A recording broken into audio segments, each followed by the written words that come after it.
180 and we're at the speed down to 2,500. Point wherever you reduce speed to 180.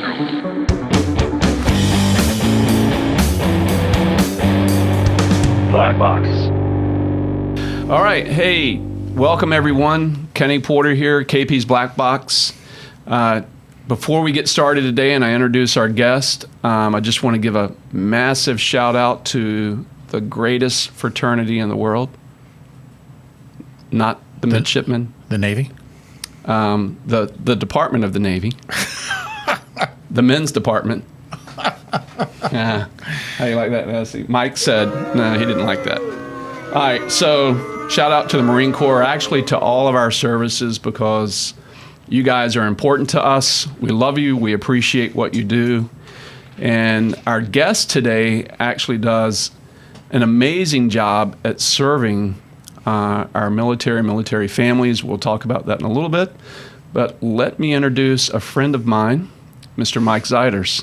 Hey, Kenny, how you doing? I'm wonderful. Wearing that Marine shirt today? I did, in your honor. The Marine Corps supports our Navy men and women of the world with protecting the shores and storming the shores and all that good stuff. So you had to put up with some Marines for a number of years, right? Hey, I've got a lot of friends that are Marines, and I'd have a hard time really busting any chops of any Marines. I know that I shouldn't be able to say that. I should be able to just jump right in. But I got a lot of respect for the Marines and what they do and what they do for our country. So I'll just give my props and glad that they're part of the Department of the Navy. How about a quick toast to all of our service people? Cheers. Little Johnny Walker Blue Label. They're not a sponsor. One day they will be. Okay. So that's to all of our troops. Thank you. We appreciate you. So that's a good segue. You spent a little bit of time at one of the greatest institutions in the world, the U.S. Naval Academy. I did. So you're a graduate? I am. Graduated in 75. 1975. Shows how old I am now. Wow. So, wow. All right. So 1975, what was the Naval Academy like? Or even, I guess, 1971, you reported. 1971 is when I entered for plebe summer. It was,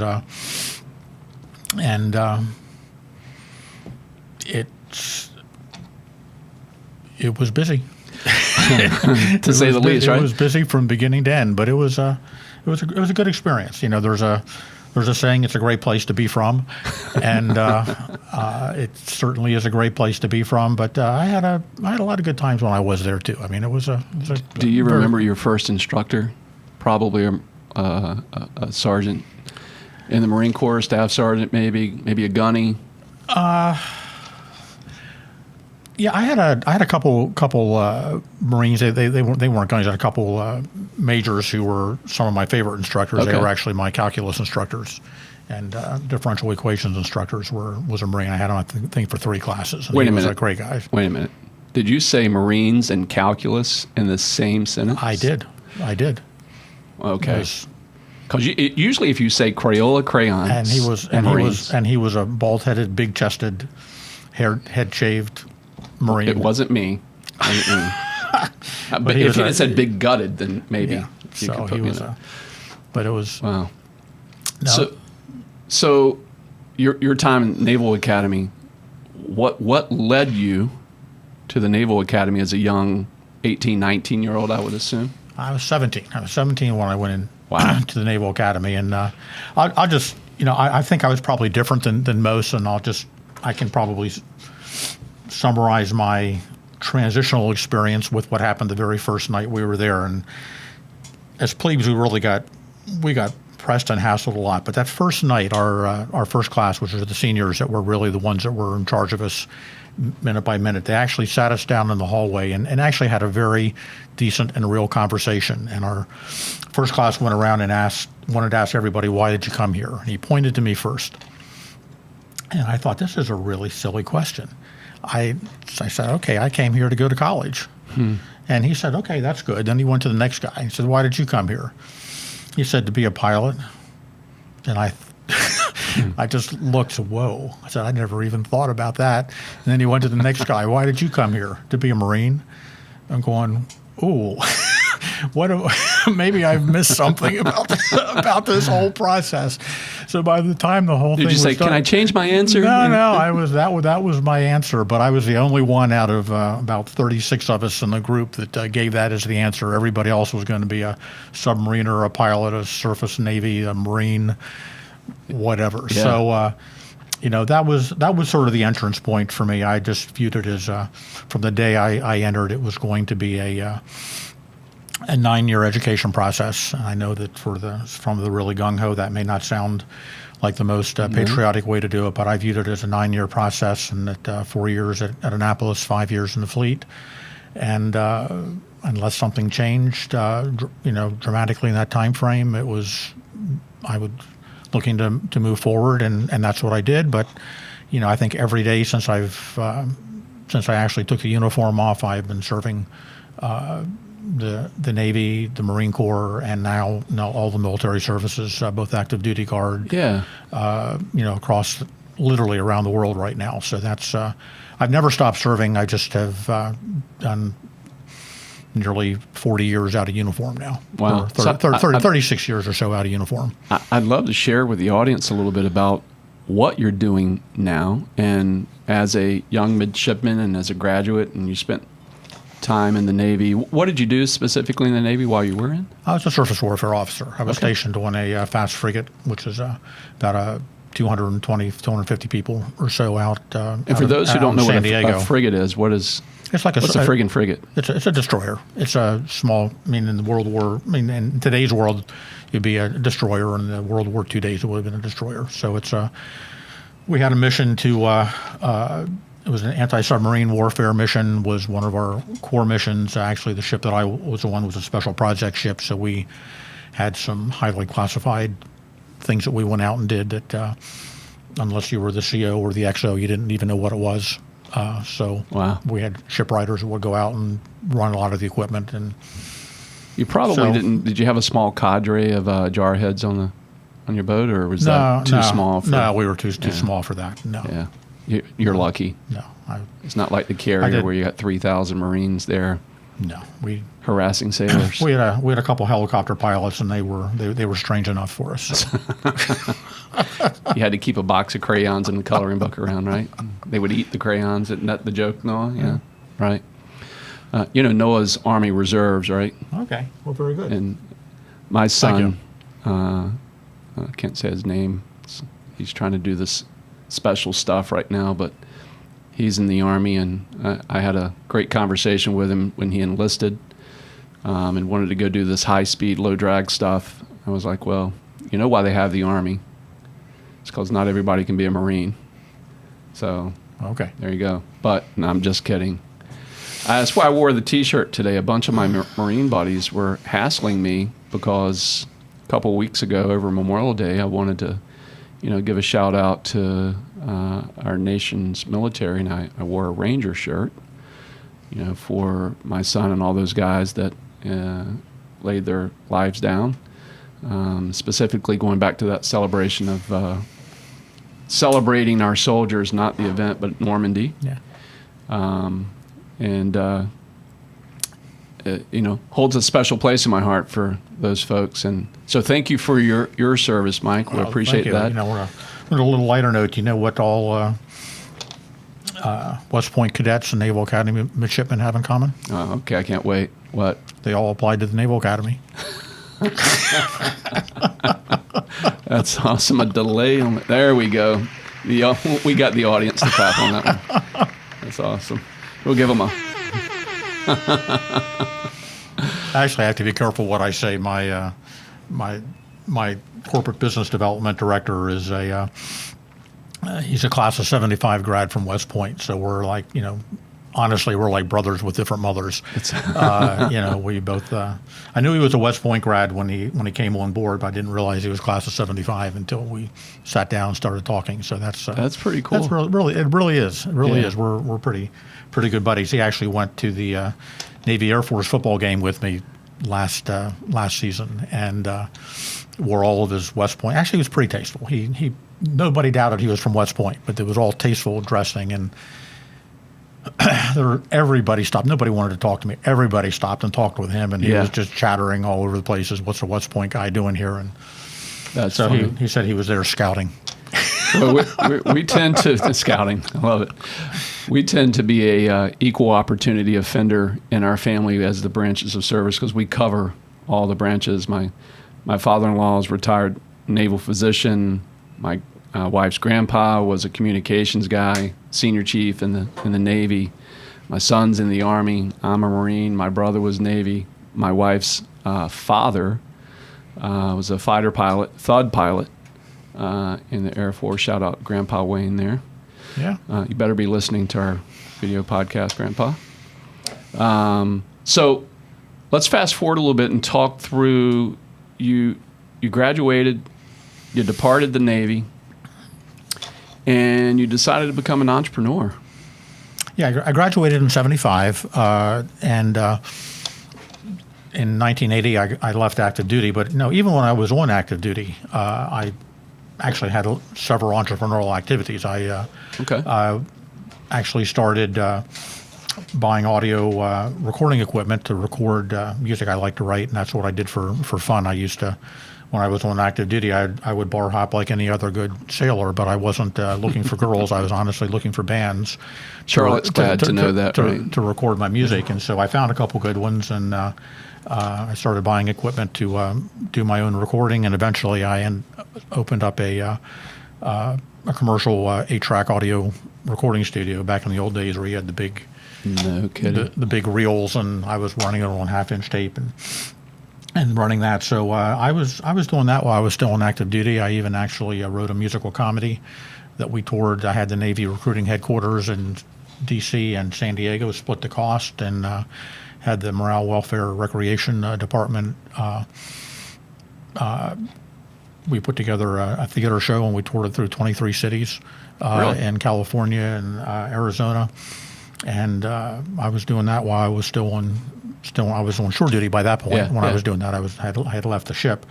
But I even had a pinball business and I bought pinball machines that I would Wow. put in clubs, and then I'd come back from sea and run around to try to collect my quarters. And we could go all about that. Collecting quarters out of a pinball machine isn't as easy as it sounds, because when you're out at sea, you come back after 3 weeks and find out that the slot got jammed the first night, and you come back and Oh, there's, no. and there's 3 quarters in the machine. You go, oh well, that didn't work out so well. So do you think that the Navy prepared you as a entrepreneur and dealing with adversity, dealing with your machine's clogged up and you can't get quarters in Yeah, it? you know, I mean, to me, I don't.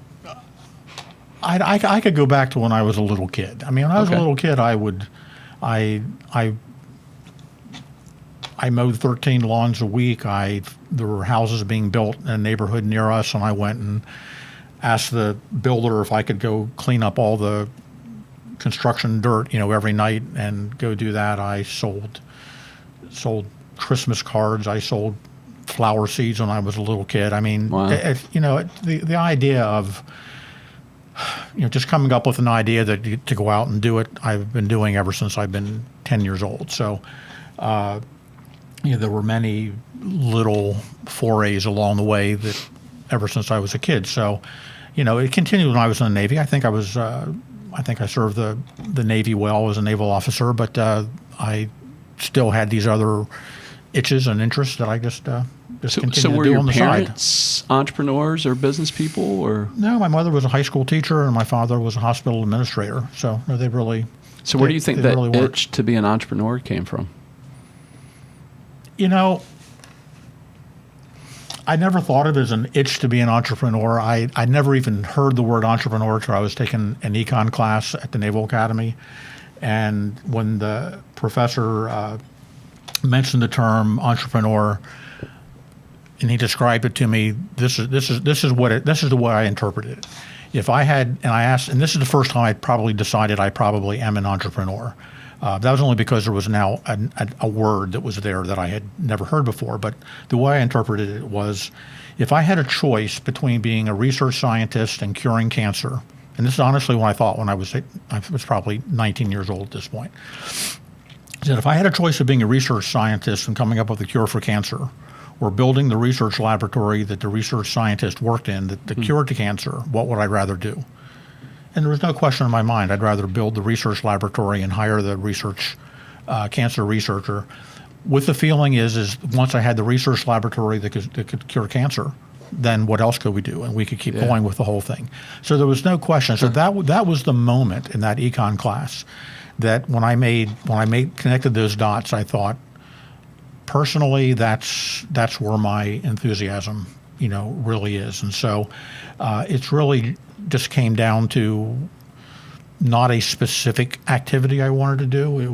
This was just a way of life, a way of thinking that, life just sort of evolved, and it's taken on many different. Now you could use the term entrepreneurial lives along the way, or lives along the way. But that's an amazing outlook. I appreciate that thought process of. It sounds to me like you're encouraging others who are experts in maybe a micro facet, and you're thinking macro, like, okay, I can build this entity, I can build this thing and hire experts to do what they're really good at, is what it sounds like you're saying. Yeah. In a sense, that's true. I would, just to sort of answer your question, when I finished my active duty service, I got out and I formed a for-profit company called Zeiders Enterprises. And when Zeiders Enterprises was initially formed, our charter says that we are incorporated to produce and distribute music. Yeah. And then the next line says, or to do anything else that's legal. Today, so you're selling weed? No. I'm off there. No. So today, Zeiders Enterprises. Give myself a boo here. Zeiders Enterprises is still running, and we have approximately 1,000 people working in virtually every state in the country, and about 8 foreign countries or so right now. 1,000 people. And we provide support for military. We do quality of life programs for military service members and their families nationwide for all the services. But how old were you when you started this business? I was 29. Wow. 29 when I started. I got out of the Navy when I got commissioned when I was 21. I guess I got out when I was 26, 27. I actually incorporated back in 1981, but I didn't really start actually working full-time in it until about 1983. So I was 29 when I went independent.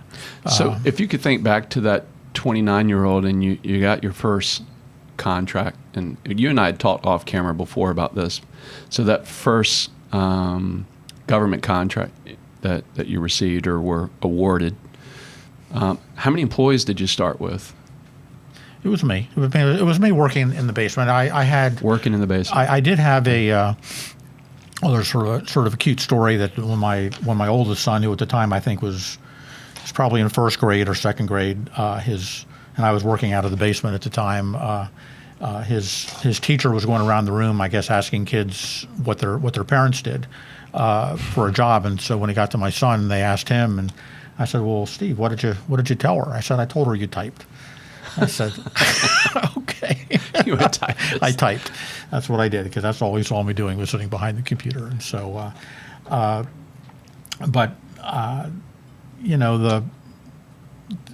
to me, what entrepreneurship is it's a lifestyle. And I today, even in the orientation videos, when we go over the history of Zeiders Enterprises and new employees go through the new employee orientation, one of the videos I have and I say in all honesty, is I formed Zeiders Enterprises is because I wanted to coach Little League.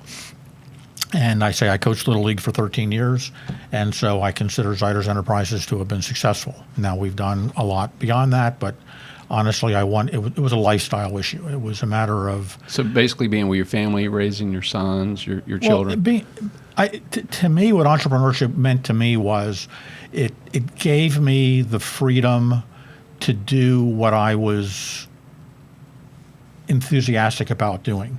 Part of that was having the flexibility to go and coach baseball at 4 o'clock in the afternoon. Yeah. Whereas if I had a regular 9-to-5 job, I couldn't go coach baseball at 4 o'clock in the afternoon.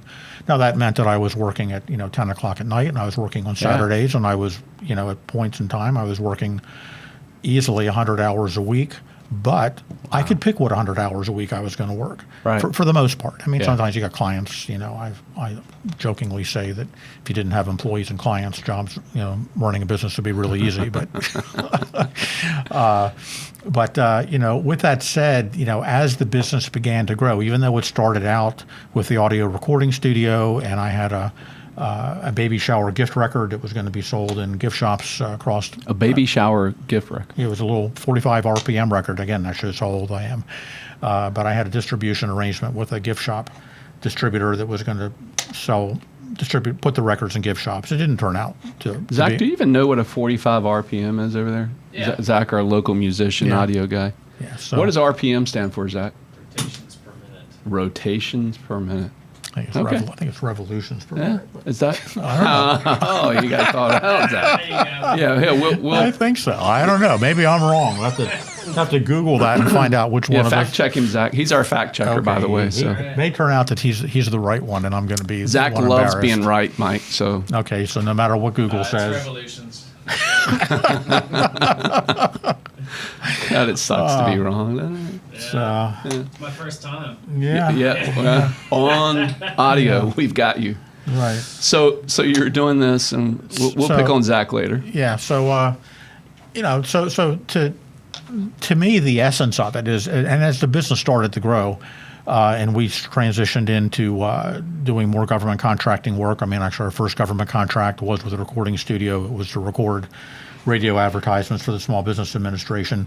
But then we segued into other types. And How did you find these contracts back then? I mean, the internet wasn't around, right? I mean, Oh, there's always been a like the system. job listing, the Fed, what was that paper? The published paper that would come out? Fed Biz Ops. Fed Biz Op. That's it. Is where we would find them. And then I was doing subcontracting to other companies that had larger contracts in the Okay. early years. And, without getting into all the details, it took probably about 7-8 years till we transitioned Zeiders Enterprises out of the music world. Actually, we had a couple interim things we were doing and ended up in the military quality of life. And that So your military niche family. kind of found you, not like you were purposely headed towards this. Absolutely. I mean, I very much believe that you find opportunities as they come along, and you have to position yourself to be able to do it. And that's one of the things that as the company started to grow and we started to have the ability to hire people and have payroll and have benefits and had offices and had those things, I'd sit down with my wife for our anniversary or whatever, saying, this life's pretty good, and it's pretty exciting because we're getting to the point now that almost anything I think of I want to do, I actually have a little bit of an infrastructure and base of resources to go and do what it is. And so we've done a lot of things. I mean, the company, Zeiders Enterprises, has done a lot of things over the years. We eventually clearly identified a market area that we felt good about doing. We thought we were very good at it, and that was supporting military service members and families in the commands that they serve in. And that's what we've done exclusively for 35 years or so now. But beyond that, and I've told my executive team, I have a very strong management team that runs Zeiders Enterprises right now. I'm just serving as the chairman of the board at this point. I have a president and CEO and VPs and the whole works that do a wonderful job of running it. But I don't have any problems telling them. I still feel like the same 14-year-old, 22-year-old that I was at one point, and I still have ideas of things I'd like to do, and I want to continue doing them. And so we've started a couple not-for-profits along the way. So at what point did you become comfortable with turning over the day-to-day operations? So, I'm asking this for the young entrepreneur out there who wants to control everything, who wants to be in charge of everything, chief bottle washer, chief cook in a small business, to having this vision, to having 1,000+ employees now and having a leadership team. Where was that transition for you? And can you give me any insight on how you got there and how you were willing to just give up this responsibility, well, authority as the owner, chairman of the board? And I'm sure you realize that you ultimately have the responsibility for the entire organization, but you you gave up a lot of authority, it sounds like. I mean, honestly, I know some people that is something that they can struggle with a little bit to do that.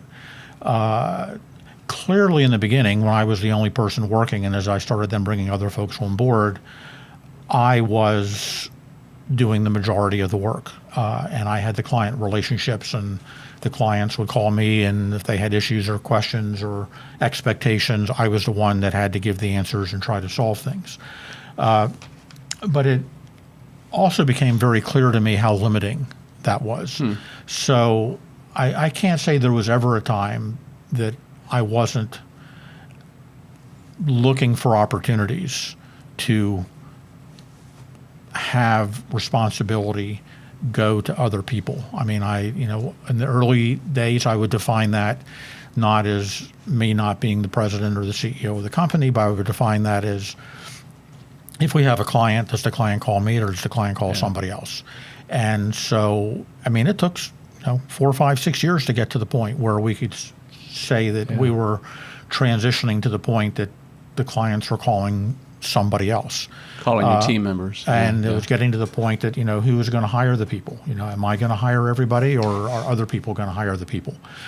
And I was never uncomfortable with that delegation. As a matter of fact, without giving up the responsibility that I legitimately had, it was something that I really saw as my challenge. I can sort of. This is a great interview. We're not missing any of this audio, are we? We're good? We're good. Okay. Yeah, thanks. Man, this is massive for me. I'm getting a lot out of this. So, as a CEO and transitioning to chairman of the board, and putting this leadership team in place, when you started making those changes, like 5 or 6 years in, was there ever a point, maybe before that, where you're like, oh crap, I'm not sure, Charlotte, your wife, I'm not sure this is going to work? Oh, absolutely. There was never really, I could say either there never was a point that I thought it wasn't going to work, or I could say there was never a point that I've always, as a government contractor primarily, we have a few number of clients, and even when we're large, they're just big clients. Yeah. So I have always lived with the reality that all it took was the loss of 1 or 2 decisions, and we could not have the business base that we have. And at times there have been 2 times in our 30-some year history where, in fact, we had a sales decline. There's only been 2 years out of 30-some that our sales in 1 year were less than the year before. Okay. In both cases, we re-won the contract that we lost several years later. And so if you take a long-term growth curve, it's a straight line going up, but there are 2 dips in the middle of it that took place. But the reality that things could end. What was your behavior like then? I'm sorry to cut you off, but when that dip happened, did it shake your core business plan? I remember very clearly that the first time we lost a major contract, it represented 80% of our business. And so we woke up one morning with only 20% of the business that we had yesterday. Wow. And I had probably about 15 people or so that were working for me in the office that we had up in, our corporate offices are up in Woodbridge, Virginia, and that's where I lived at the time. I remember very clearly that morning after we got the word, sitting everybody down around the table, and exactly what I said to them is I said, every good thing we've done in the past is still good, and every good dream that we have for the future is still there. The only thing that's changed is we don't have some of the work that we were doing yesterday. But we have nothing to hang our head about for what we've done, and every dream that we have is still there. Let's just go for the rest. Let's just continue on the path to get the rest of the dreams. And that's what we did. The team stayed right with me. Nobody quit. I didn't lay anybody off. I mean, wow. there were folks that were working out, providing direct services under the contract that weren't with us anymore. But in terms of the corporate team, this never was about. It never was about money, and it was never about just trying to figure out how do you maximize the dollars that are coming in. This was a lot about, always about the people that were doing it, the relationships you were building, and what we were trying to do. Obviously, you can get to the point where you need to have a certain amount of money in order to be viable. Sure. There's no question. I mean, I'm not naive or ignorant. I think I'm about following with that. you because I've heard that said. I've got a lot of successful clients in my financial business, and they've said that same thing. When it becomes about the money, it really shows up to your client, and they start seeing themselves as you've got a dollar sign over their head. More importantly, it shows up to the staff. Yeah. If you want really gifted, talented people that are going to help you achieve the goals and the objectives and the dreams that you want to have, you have to be a values-based organization. And if achieving profit is not a value-based. I mean, for some groups, it may be, maybe in the banker investment world or whatever, but I really don't think so. I think that there is a purpose that, even, straight up money investment, businesses are still providing a quality of life for their clients or what they're trying to achieve, what they're trying to do. I think that's probably part of the way you approach your work and doing things. And it's, it just isn't the dollars. If the dollars are there, people aren't going to be loyal to you. People aren't going to. I learned real early, and I think it's important to recognize that every person that works for you has their own personal dreams, their own life, just as I have dreams in their life. And that a big part of the challenge is making sure they can fulfill their dreams and that their life can be just as fulfilled as I would like mine to be. And if they make a decision that they're going to come in to a business and tie into a dream that I had and link their dream to my dream, that's a pretty awesome responsibility as far as I'm concerned. Yeah.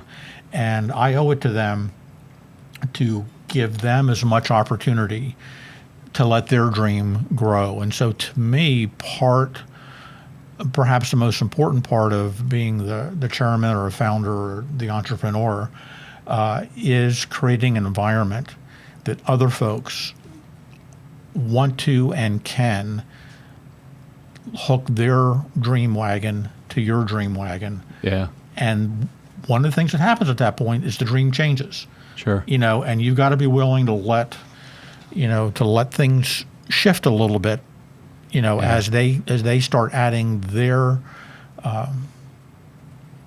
piece, to the puzzle.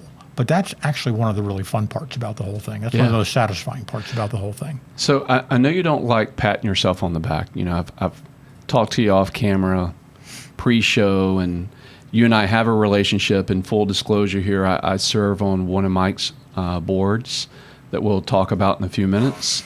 But this guy I have seen so far in the short time that I've been able to meet you and be around you is what you just said is you live by that. I've watched how you have managed your team. I've watched how you've managed this board and that I serve on, and it gets me charged up, gets me really excited because it allows me to see as a young entrepreneur who's still growing, who still has a vision for growth, that the way you're doing it, I get to sit back and watch you and kind of emulate that. And I would encourage young entrepreneurs who are maybe in the grind right now, maybe in that first 1 or 2 years, is just stick to it, serve your people well, serve your vision well. And if you do well by doing good, over time, it'll pay off. Nobody said it's going to be easy, but it's not. And for young entrepreneurs, it would be a mistake, even from my own experience, to try to imply that those 100-hour weeks were hard. And sometimes there's a little bit of, for me, there's a little bit of ego, there's a little bit of vanity in this. And the ego for me is I didn't want to fail. Yeah. And there would be times I would go back to my 10-year class reunion. And I kept thinking, I do not want to go back to my 10-year class reunion and say that that I have failed at what I at this business happening. I wasn't worried about the money, but there was a sense of pride. I mean, there was a sense that I started this, and I really want to succeed. And I was doing some reading early on, and it said that one of the strongest attributes of successful entrepreneurs is a fear of failure. Usually you think of entrepreneurs as being ones that are risk takers. That's the classic. So what's an entrepreneur? They're a risk taker, right? Which therefore implies that they're willing to roll the dice, and maybe they'll win, maybe they'll lose. I think the truth of the matter is a good, successful entrepreneur is petrified of losing, and they will do anything that they can do, hopefully legally, morally, and professionally, appropriate, to not fail. Yeah. And that will include working very hard, and it'll probably include living on a much tighter budget than other folks that are otherwise. I know I'm talking a lot here, but there was a... No, that's awesome. I'm loving this. We used to have a... It's one of my favorite podcasts so far. Sorry to everyone else, but this is awesome. When I was in the early years, I used to come home and I would show Charlotte, who has nothing. I mean, Charlotte's helped with the business because she's just been a wonderful wife and helped raise a great family. But and she's just a partner who has.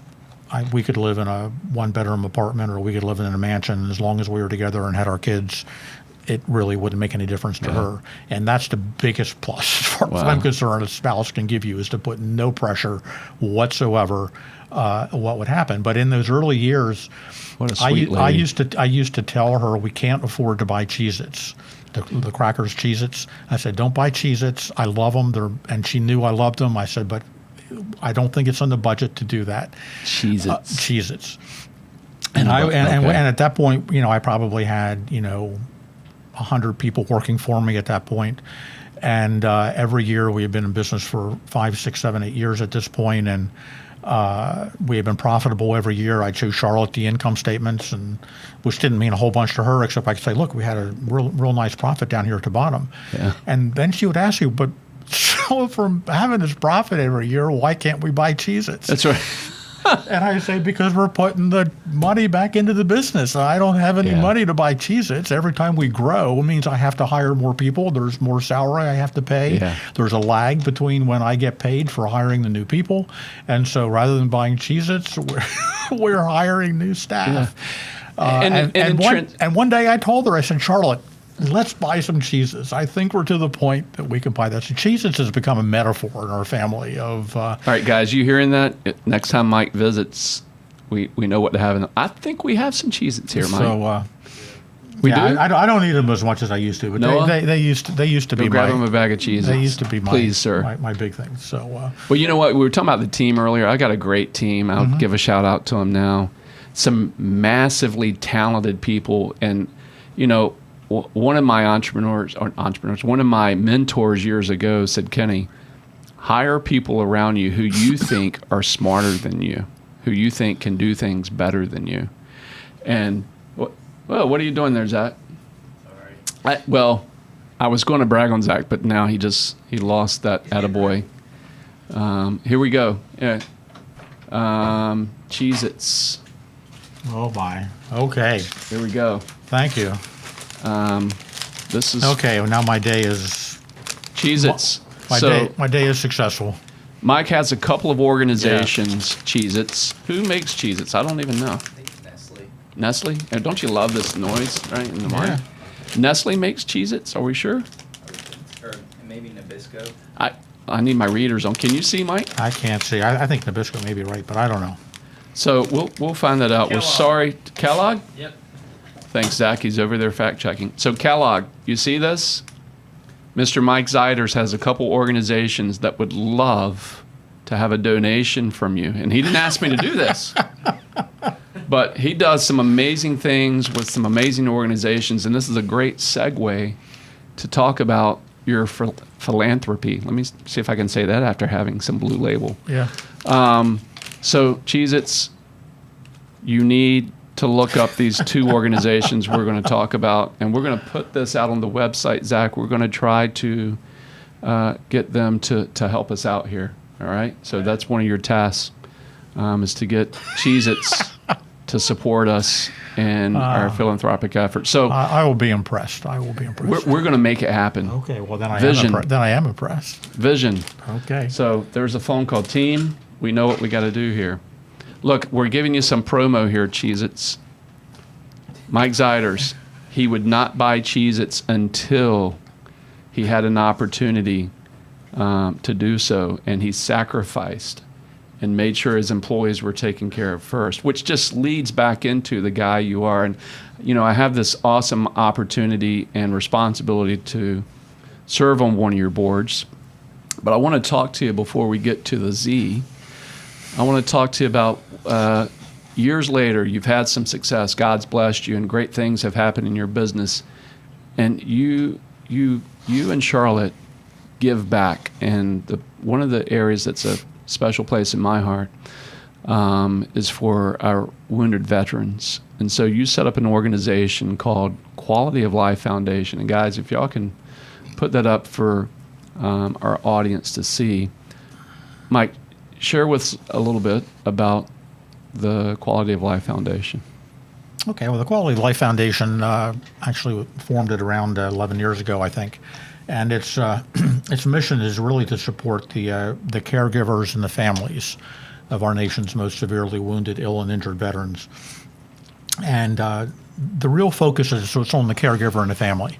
Not that we don't have a strong sentiment for the veteran and their needs, and certainly the two of the caregiver and the injured or wounded, ill, or injured veteran are closely linked. But our focus really is on helping that caregiver who, for the families that we deal with, we only deal with families that are caregivers who have a catastrophically wounded, ill, or injured veteran. So these are individuals they could be spouses, they could be parents, they could be grandparents, who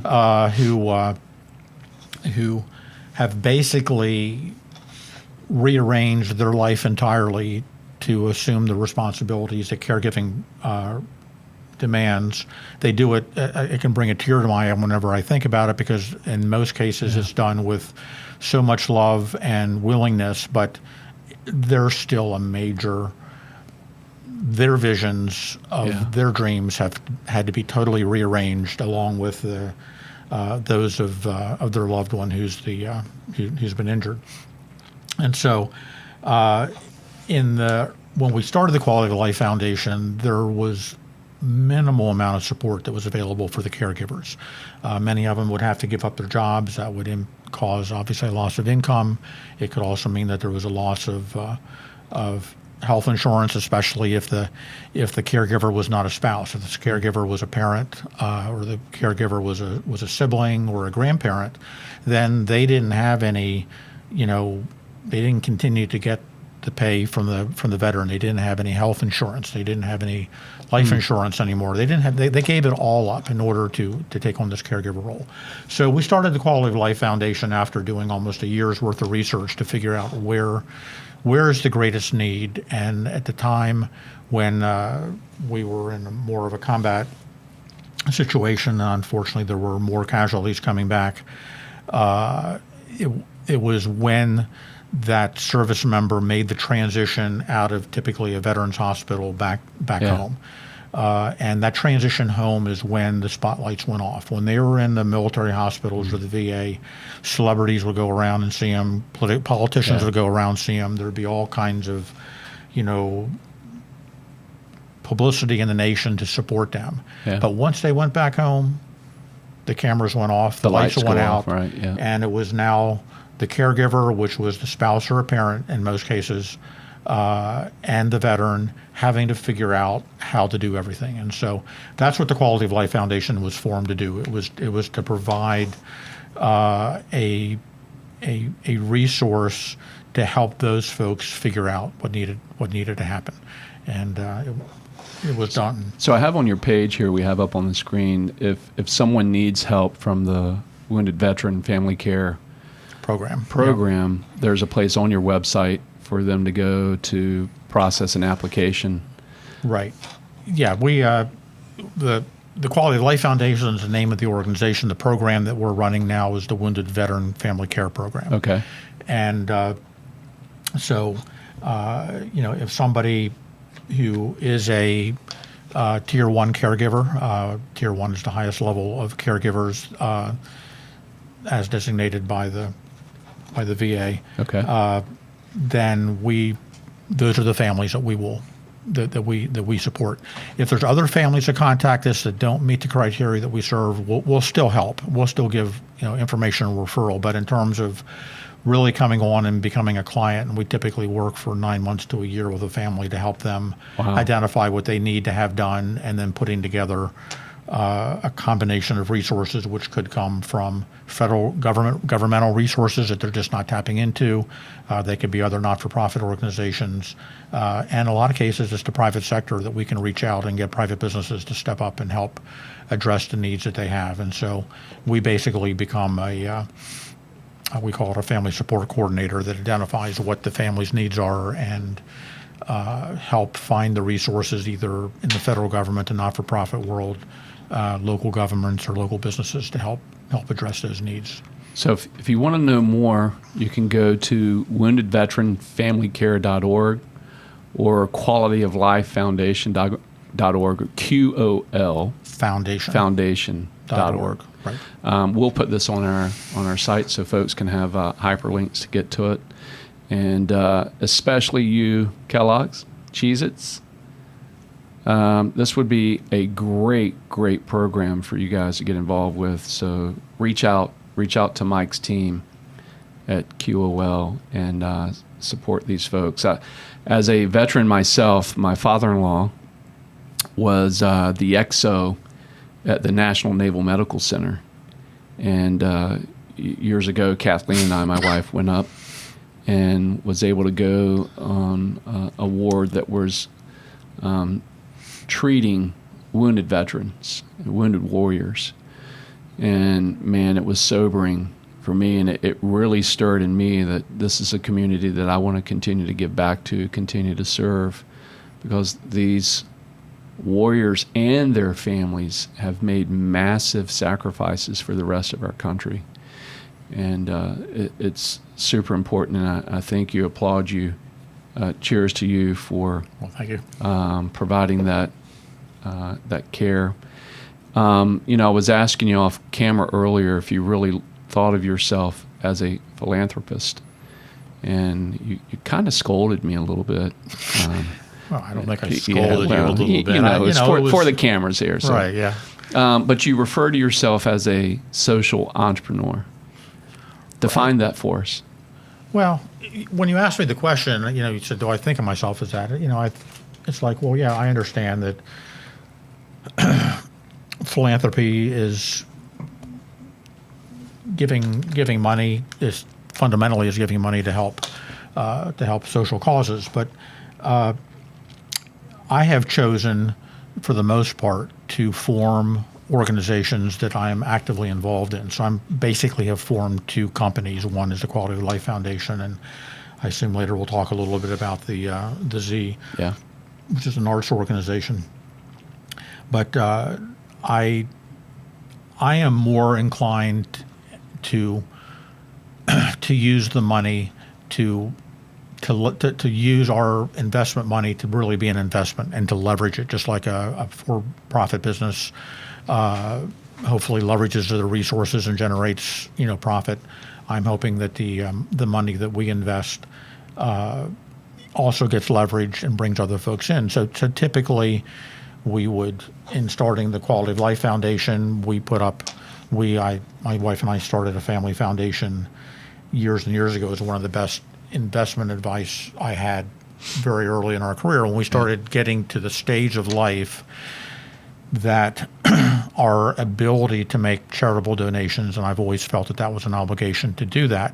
But when it started getting to the point where we were capable of giving more than $100 to the Red Cross or, $250 to St. Jude's, and that's wonderful that folks do that. But there was a point where, could we now give $10,000 to something, or could we give $25,000 to something?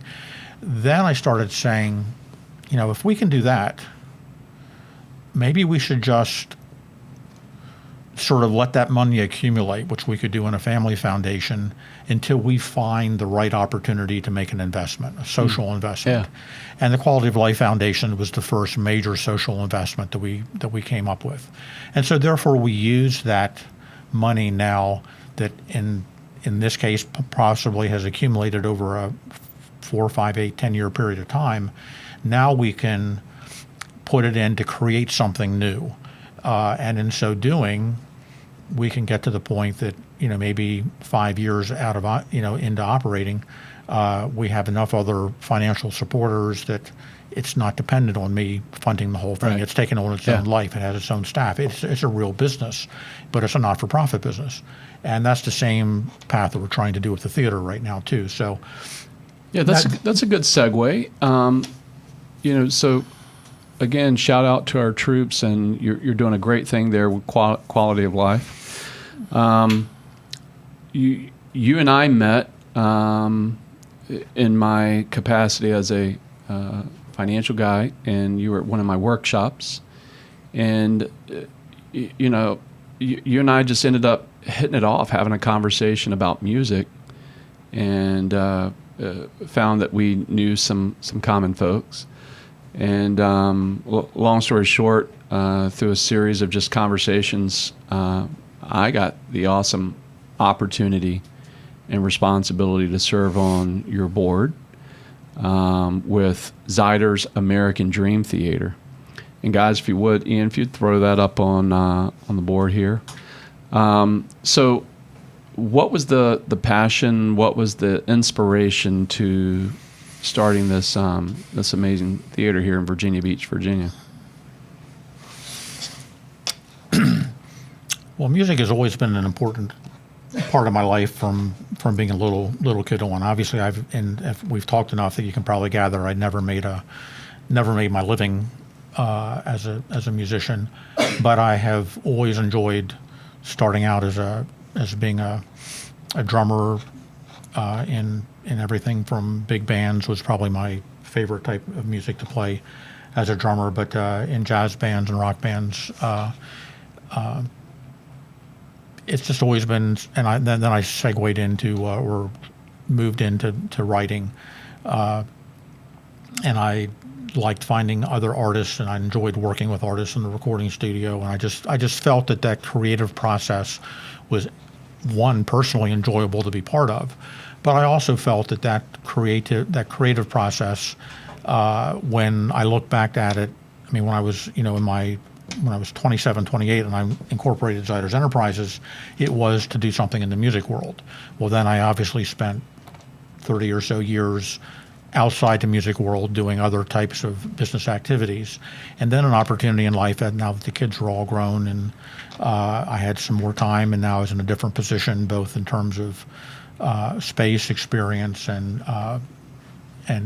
financial resources, to go back to what was the dream in the beginning, and that was to do something artistically. But now I was in a position to do it a little bit differently, and to realize that the creative spark that caused me to write a song when I was 14 or 15 was the same creative spark that caused me to want to start Zeiders Enterprises or to start the Quality of Life Foundation. There's no difference. You get a little fire in your belly, a little idea in the back of your head, and then rather than just letting it sit there, you go about the process of figuring out how to bring it to life. And whether you bring it to life as a song or bring it to life as a business, it's really all the same process. And I had the ability to see that 30 years later. So if you're visiting Virginia Beach, or if you're from the local area, this undertaking that Mike took on a number of years ago in Zeiders American Dream Theater is a beautiful facility that you have now in the town center section of Virginia Beach. We'll make sure we'll have the address and everything up on the website. But you built a great 270 plus seat arena. The main stage is about 300, actually 299 seats in the main stage, and then the studio theater seats about 120 or so. But that's a BlackBox flexible space to work in. And really the mission of the theater, I never really answered your question. But the point is that is to support creativity in our community. We're a professional theater, which means that although we do a lot of community activities, the majority of our performances are paid professionals. We self-produce probably about half of what we put on. The other half, maybe a little less than half, are touring type groups that we bring in. In fact, it's probably more like a 60-40, 70-30 split between what we produce ourselves versus what we bring in. But it's to provide an opportunity for new writers, for new performers of all genres, be it music, theater, dance, to come in and give them a venue that they can move their careers forward. In the process, we provide a venue for the community to experience that creative process. And I genuinely hope, and I realize this is a little altruistic, in aspiration, but I really hope we become a venue that encourages everybody to realize that they have a dream, they have a talent. And for most of us, it's not going to be in the arts that we're going to do that, but whether it's to be a teacher, whether it's to be a social worker, or whether it's to be an entrepreneur, and I consider entrepreneurship to be a very creative process. I want it to be a venue that encourages and helps facilitate. So we also do things with entrepreneurs in the community and do things that are outside the arts that to me are still creative in nature. Right, absolutely. So to that point, one of my team members behind the camera and behind the mic here that really makes this stuff go, because I don't know what the heck I'm doing. I go, look, I want to do this video podcast. I want to have some great entrepreneurs on board that I can interview. But behind the camera over here, Mr. Zach Stein, he's going to be a guest coming up. What's the date, Zach? I don't know. June 18th? Tomorrow. June 18th. Isn't it June 18th, Mike? I think so. I'm not sure. At the Z. Yeah, June 18th. At the Z. This guy, man, he is... I thought you were saying on the podcast. Yeah, no, I'm talking about when you're supposed to play. Yeah, June 18th. Okay, now we got him back. Yep. He's over there. He's worried about the option trades today that are going on, and I'm getting all these signals over here that things aren't going well, I'm guessing, right? So, yeah. You win some, you lose some, then you die, Zach? Is that what? Life sucks, then you die. Life sucks, then you, whatever. So let's bring this back up. We're talking about the Z here and this amazing program that Mike has created for our community. Zach, we're gonna promote you a little bit. So, when's the date you're playing? On the Z? On the Z? June 18th. June 18th. You've got a song queued up that you wrote. Yep. Now, Zach, let me preface this, and Mike's aware of this, but Zach's not signed by anyone. But you've given him a platform to be able to bring his talent to the table with a number of other artists, and I think you're actually playing on that night. I may be. And we hear you're a pretty amazing kazoo player, right? Is that? I'm not pretty amazing anything. But I don't know. In all seriousness, Mike's a pretty amazing guitarist. We'll let you hear that in a bit, maybe too. But Shreds. He shreds. Zach, is that what it is? Shreds. All right. Let's hear a little taste of what Zach's going to be playing on the 18th. Yeah. Here we go. Maybe I'm blind or maybe I'm stupid. When I look at you, can't help but lose it. I think about you and Mike me. and I are gonna have some vocals in the all of background the here. things we be. Oh, I think I might have got shot by Cupid. Filling my dreams up day and night. Everything about her's what I like. I'd love it if we could go where no one has been before. That's pretty amazing. So this is the kind of talent that you have at the Z. Not only musicians, but theater, spoken word. Thank you so much for bringing that type of programming to the community. And Zach, you can turn it off now, man. Jeez. I'm losing my train of thought over here. That's because you can't get it out of your head. That's right. It is a catchy beat. What is that called, Zach? Cupid. Cupid. And it's a good song. Great song. yeah. So we're still in this kind of COVID crisis, and we're slowly starting to open up here in Virginia.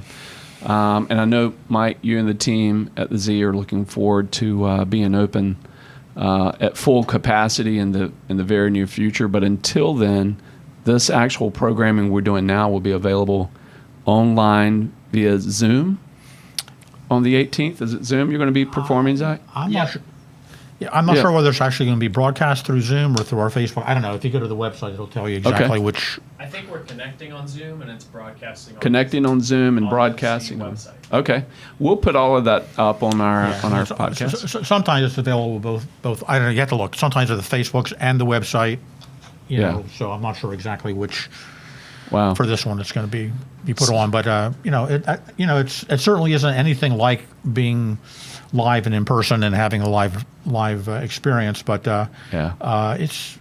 we've done a pretty good job. We probably do 2-3 events a week online through Facebook or the website. So we've certainly stayed active.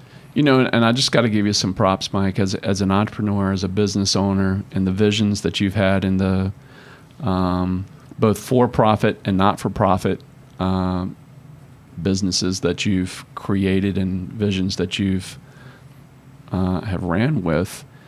And again, you're probably going to punch me off camera for telling this, but you didn't have any support when you built this. You did this all on your own initially. It's not where you wanted to go long term, but you believed in the Z so much that you and Charlotte really funded this and made it happen on your own. And I know you had team, but you really got behind this financially. Well, financially that's true, but I mean there's many kinds of support that are beyond financial support. We had a very strong relationship with the city to support where we were going shout out into to Virginia Beach. For Virginia Beach. We had strong relationships with the developer of the project, Armada Hoffler, that built the project. So it would be a gross misrepresentation to say that we did not have a lot of support from other folks. I knew you would do that a lot to of me, people. so, yeah. There were a lot of people that helped bring this to life, and money's just one aspect, but without the other connections throughout the community and the support, connective support throughout the community, it would not have happened. So, well, we have the Z.org up and available for you to go take a look at. And if your heart's with the arts, or you just want to be able to support, there's a button here on the site called Support the Z. If you click that, it gives you the opportunity to decide how you would like to be a contributor and how you would like to support the arts in our community. And if you know folks that have artistic ability or have a musical talent, reach out to the Z. Share. You've got a Facebook page too. I should have had that up today. But you have an opportunity for folks who are like our young guy Zach here, that have some talent. And Pharrell put it best: there's something in the water. Yeah. In Hampton Roads.